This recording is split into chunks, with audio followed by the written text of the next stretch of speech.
I tell you what, it's not like the olden days. Hello, I'm Jake, and I was born on the 12th of June, 1983. Hello, I'm Rosie, and I was born on the 19th of July, 1985. Welcome to the introduction to our podcast. We're going to be podcasting about television and films from the olden days. Well, some of you may be thinking that there was no television in the olden days, and precious few films either. But it now seems that the olden days stretches all the way up to 2000. No, it's not possible. Well, apparently it is. Shall I explain? Yes, do explain. Well, I was working with a boy of about 10 or 11, on his Year 6 English Sats. We were talking about his pocket money, actually. He was telling me he gets this vast amount of pocket money. He gets 2 figures every week. And I was saying, that's much too much pocket money. When I was your age, I got £1 a week. And he said, yes, but that was the olden days. And I said, oh, thanks very much. And he said, well, before 2000. Before 2000 was the olden days? Apparently so. 2000 to us seems like just yesterday. And it may be 16 years ago, but it doesn't seem that long ago to us. Perhaps because many of our happiest memories are from the olden days. 16 years. Jeepers creepers.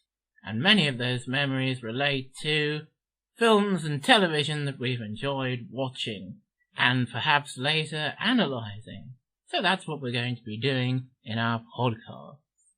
Relaxing after school with children's television was always a very important experience for us, wasn't it? Yes, school was an absolute nuisance. I hated it. I don't know about you. Yes, mostly. So when we got home, we always liked to relax on the sofa with 4 biscuits or perhaps more and enjoy what was on, mainly children's ITV, but we did used to enjoy some children's BBC shows as well. As you will hear if you listen to all our podcasts.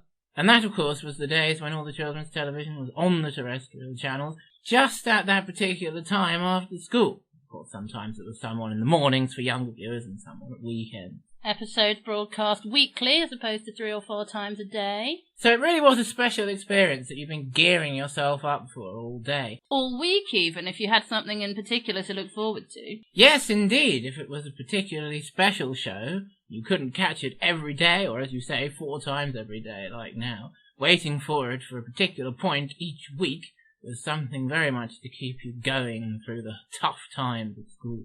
Do you think we sound a little bitter? Well, perhaps a little. Hopefully on our podcast we won't sound too bitter about the passage of time. We'll be able to share with you some of our enduring thoughts about many of our favourite productions from the olden days, and some thoughts that we've had in more recent times, looking a little deeper into some of them. Our first podcast is going to be Jake's choice, because this was Jake's idea, and it will be his favourite programme, which is Nightmare! Yeah, Nightmare. With a K. Be sure to listen to that, and we know you'll enjoy it. And then for our next podcast, Rosie will choose something that she enjoyed, and we'll alternate in that way until hopefully we've shared with you a lot of the very interesting and pertinent and amusing things we have to say about the olden days. So listen to our Nightmare podcast as soon as you would like. We'll see you then. And in the meantime, good night out there. Whatever you are.